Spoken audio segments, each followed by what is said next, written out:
we compete. There are areas where we compete, and it's in those areas where we have to come to an agreement that works. But there are more areas where we are stronger together, and that's what we're focused on. And we're going to get the right deal for America, right deal, obviously, from my perspective, for Canada. Imagine a world in which Trump, confident in his economic power, launches a wave of tariffs to strengthen American industry, only to end up with the opposite effect. Canada, his quiet neighbor, not only weathered the storm, but turned the crisis into an opportunity, launching a massive industrial push and preparing to rewrite the balance of power on the continent. Really build on that relationship, and I think that's why the outcome this week was a positive one. Well, we know that no deal has been struck. We know that negotiations are going ahead in the right direction. This week, Canada's industry minister announced a $5 billion plan, a strategy that has already been called the biggest economic turnaround in the country's history since World War II. This is not just another government program. It is a declaration of independence. While Washington closes its borders and raises tariffs, Ottawa is opening its doors to investors, scientists, and engineers, declaring, "If America builds walls, we build the future." When President Trump returned to the White House for a second term, he promised to bring manufacturing back and make America great again. But after months, it became clear that his tariffs were squeezing allies, not enemies. Major companies began to leave. European factories are taking over contracts that previously belonged to Americans. And Canada is now at the center of the new industrial map. And that we take good note of what they're saying. So it's not as if what the Secretary of Commerce has mentioned. While the White House argues about protectionism, new contracts are being signed in Toronto and Montreal for the construction of ships, reactors, and railways. Factories that were on the verge of closure not long ago are now receiving orders from Europe and Asia. Workers are returning to the shops, and investors are returning to a country where the rules don't change every day. Everything that was supposed to weaken Canada is making it stronger. Against the backdrop of this turnaround, the Canadian Prime Minister visits London, negotiates with European leaders, and returns home with new agreements. His trip seems modest, but the consequences could be historic. Canada is ceasing to be a reaction to the US and becoming an independent center of power, country that does not wait for Washington to allow it to breathe.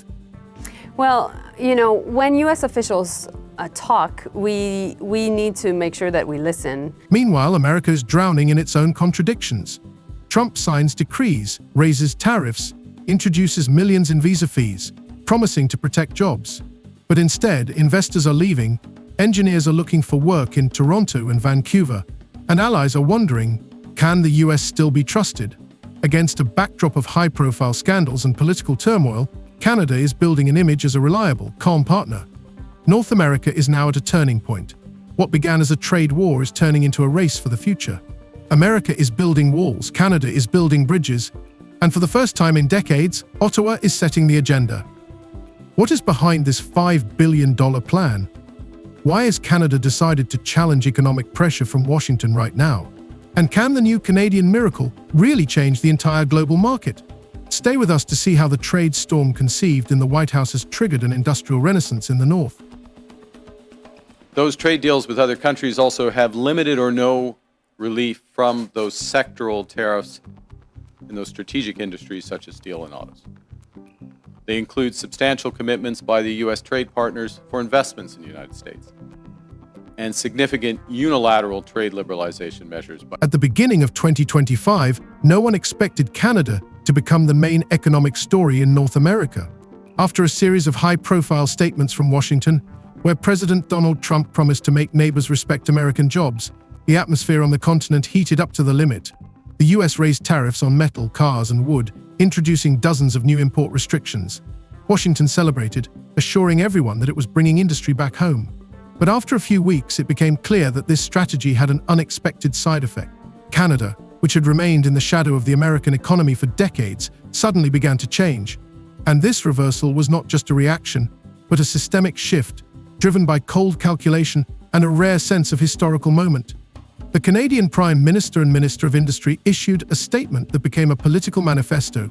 "We will no longer wait. We will build a strong Canada with our own hands on our own land." These were not empty words. Within a few days, the government announced the creation of a $5 billion industrial fund to protect national industries affected by US tariffs. At that moment, Washington did not yet realize that this step would mark the beginning of a new economic era. They don't allow our banks. Did you know that? Canada does not allow banks to go in. As a result of these developments, the breadth and the depth of the changes in U.S. trade policy have become more fully apparent. The first phase of the plan was called Protect. Its goal was not simply to compensate for losses from tariffs, but to break the very logic of dependence on the United States. Canadian factories, which had been operating for many years in subordination to American markets, began to receive direct subsidies, new orders, and tax breaks. The issue was particularly acute for steel and aluminum, the industries hardest hit by US tariffs. Instead of asking for exemptions, Ottawa responded harshly. Money would go where jobs and export potential were created. In cities like Hamilton and Sorel Tracy, blast furnaces were back in operation. Companies that had been planning layoffs in the winter were now announcing new hires. In the east of the country, companies that had been producing aluminum components for the American auto industry began to reorient themselves toward Europe. One of the largest manufacturers on the banks of the St. Lawrence River, a company that supplied parts for American pickup trucks, signed contracts with shipyards in France and the Netherlands in just 3 months. These deals, as analysts noted, were the first sign that Canada was no longer going to wait for American mercy. Those were quickly followed by reciprocal tariffs on every U.S. trade partner and very high sectoral tariffs applied globally on strategic industries, including steel, aluminum, autos, and copper. But behind the economic figures were more than just statistics. There was a shift in sentiment in the country. In the industrial province of Ontario, workers began to perceive the slogan "Buy Canadian" not as a political gesture, but as a matter of survival. The government announced that Canadian companies would be given priority in public procurement, from steel manufacturers to housing and infrastructure contractors. For the first time in decades, the domestic market was seen as a strategic resource rather than a side effect of trade with the US. Particular attention was paid to the defense and transportation industries. The Ministry of Industry included a separate item in the Protect Fund, stabilizing defense suppliers whose supply chains depended on American components. According to unofficial data, it was after this decision that Quebec began designing a new line of armored vehicles for the Arctic Command, assembled entirely in Canadian factories. Although the project did not receive wide publicity, it was called a symbol of economic independence. For the first time, defense equipment would be produced without the participation of American contractors. Specifically, under the new U.S. approach, countries must now buy access to the world's largest economy through a combination of tariffs, investments, unilateral trade liberalization, and policy changes in their home markets. At the same time, infrastructure renewal began. As part of the Build Canadian program, orders were approved for the supply of steel and copper for the construction of new bridges and port terminals. These orders not only supported dozens of businesses, but also created a domino effect. Small companies that had previously been dependent on American subcontractors began to form cooperatives in order to participate in tenders directly. In the first 6 months of the program, the number of bids from Canadian manufacturers for government contracts increased by almost 40%. The government relied not on patriotic rhetoric, but on practical calculations. If we can build it ourselves, we should build it ourselves, the Prime Minister said in an interview. Experts noted that this was a shift from typical Canadian caution to a more aggressive, almost American model of industrial nationalism. But unlike Washington, which built barriers, Ottawa built internal resilience. The United States has also imposed substantial trade actions on the Canadian lumber industry. Now, in recent weeks, the United States has agreed a series of trade deals with a variety of countries. And these deals have several aspects in common. First, baseline tariffs that cover a broad range of goods and services that are substantially higher than those U.S. tariffs that existed before. In this context, the second stage was born, Create. Here, the emphasis shifted from defense to offense. If the first stage strengthened the foundation, the second turned it into a springboard for new industries. The Canadian government announced that pressure from the US would be an incentive for technological modernization. dozens of projects in the fields of defense, energy, and mechanical engineering were approved. The Department of Defense signed a memorandum on the development of a satellite surveillance program over the Arctic, in which universities, private companies, and AI developers were to participate. This project was seen as a response to growing competition in the field of strategic technologies and as a way to keep young talent within the country. At the same time, the government accelerated the implementation of several mega infrastructure projects. These included the construction of a high-speed railway between Toronto and Quebec City, and the creation of a small modular reactor in Darlington. These projects, estimated to cost more than $60 billion, became symbols of a new industrial era.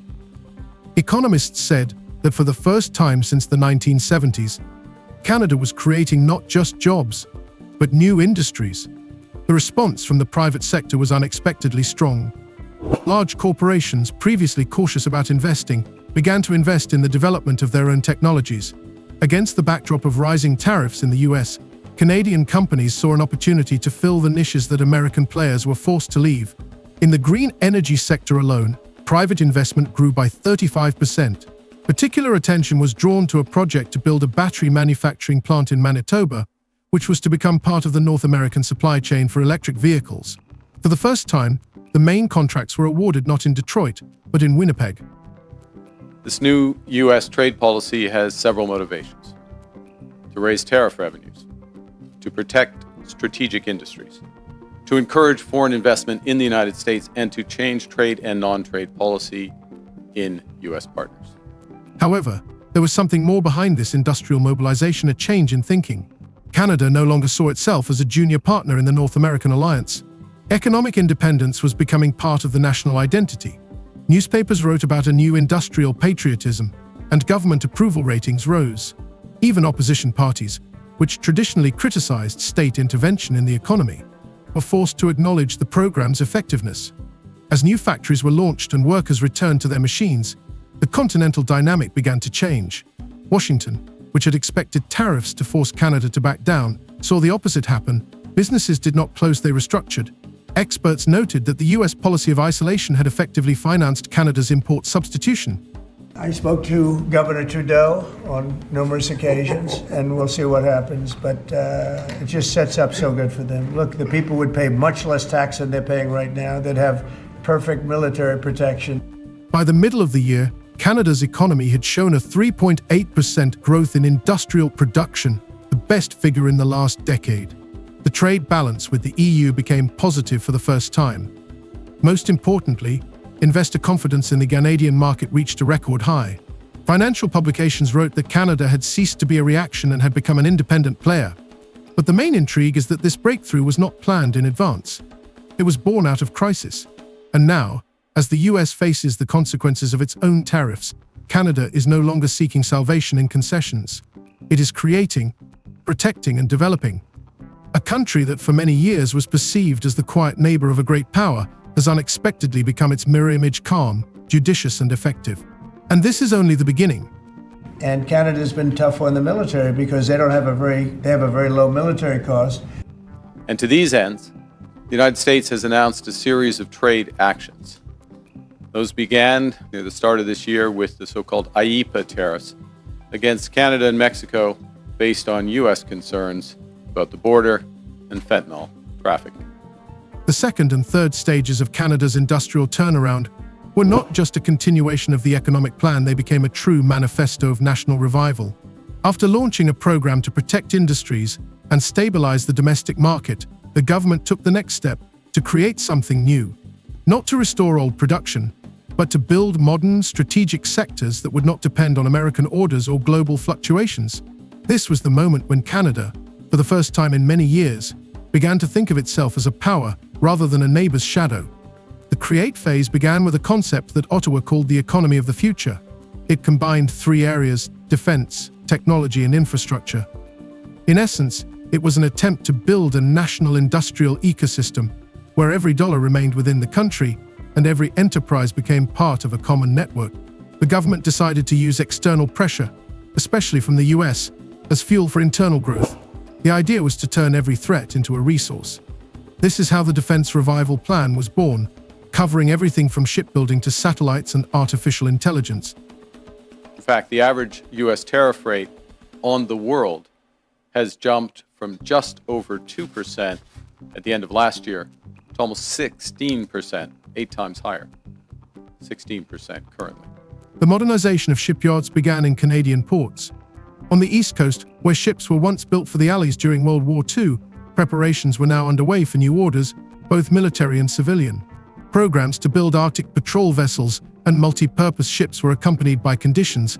At least 60% of the components had to be manufactured within the country.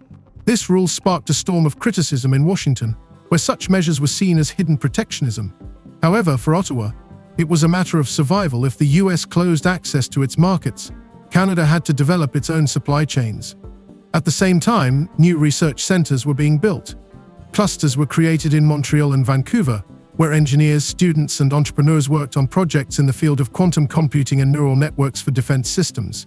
Some analysts wrote at the time that this was a miniature Canadian DARPA. Indeed, for the first time in decades, Ottawa directly linked technological development to national security issues. Several large companies that had previously focused on exports to the US received grants to develop navigation and autonomous control systems for icebreakers and underwater vehicles designed to protect the northern borders.